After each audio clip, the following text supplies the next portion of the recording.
Although shea butter is a product in high demand, the procedure involved in processing it is very long and tedious. But even then, women at the community level who labor to produce shea sometimes do not get the right price for their product. With the emergence of yellow shea butter, a new product which contains medicinal ingredients, the Widows and Orphans movement, which has been training women in shea butter processing as a way of economically empowering them, is asking government to support the women with machinery and a regulated market where they can get competitive prices for their product. Here's a report by Upper East Regional correspondent Albert Sorry. Inside the Widows and Orphans Movement Training Center here at Pusinamo in the Talensi district of the Upper East Region, these women gather to begin the processing of yellow shea butter. They will be processing 1.5 bags of shea nuts into yellow shea butter. First, they must select out the bad nuts. Remove all the black nuts. Any foreign object that is inside the nuts, you remove it. Then after that, we carry it outside and we do our washing. Then after we wash, we just dry it for some time, then we crush it again. We do the crushing. Meimunatu Musa has been processing shea butter for many years. She is here today to train these women in how to make yellow shea butter. After washing and drying the nuts and then crushing them, the job of the first day is done. The next day, the crushed shea nuts are steamed. Herbs from the turmeric plant are then added, and the mixture is milled into a paste. Day 3. The shea nut paste is taken through another process, kneading. This process separates the butter from the shea nut residue. Next, the butter is boiled for about 2 hours. It melts into oil. The oil is then poured into a plastic jerry can and stirred intermittently for the next 2 hours. Left overnight, the oil solidifies back into butter. In this case, the turmeric plant added gives the butter a yellow color. It has taken 4 days for these women to process 1.5 bags of shea nuts into yellow shea butter. Yes, we have different clients. Some clients, they want yellow butter.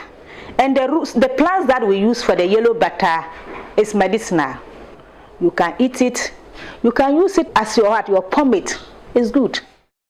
Meimunatu is, however, unhappy about the quantity of butter they got after days of hard work. When we weigh it, it will be 1 box. It's 25 kg. This one, looking at this one, it looks as if we ran into loss because we sort up black nuts, the baking ones, remove the ones with the shells. So it was plenty. There were many bad nuts. Bad nuts. So this one, to be honest with you, when we sell, we won't be able to make profit. 4 days of hard work, and there is a chance these women will not make any profit on the butter they produced. And this is even with the help of the machinery here at the Widows and Orphans Movement Training Center. For the women in the rural areas who do not have access to this kind of machinery, shea butter processing could take them weeks. Director of the Widows and Orphans Movement, Fatih Abigail Abdullahi, says there is more demand for shea butter now that the yellow type is also emerging, and this will help economically empower more women in the country. When women are economically empowered, they are able to resist abuses, but more importantly, they are able to meet the family needs. In recent times, the organization has had orders for yellow shea butter. However, our women groups were not able to produce yellow shea butter because they didn't have that skill. We approached one of our donors in Germany called Paul EV, and they supported us with some funds to carry out this 4-day training. She believes that the women who engage in shea butter processing need support with machinery and a regulated market where they can get premium prices for their products. We equally look at how we can reduce the drudgery associated in producing shea butter. Shea butter making is actually laborious, like it's a difficult task. We, together with other organizations, have been calling upon the state to actually provide some support services to these women groups, especially in terms of machinery, but equally helping to regulate the market prices of these butters, because you can imagine if they go through all these difficult process and they do not get a good market price for the product.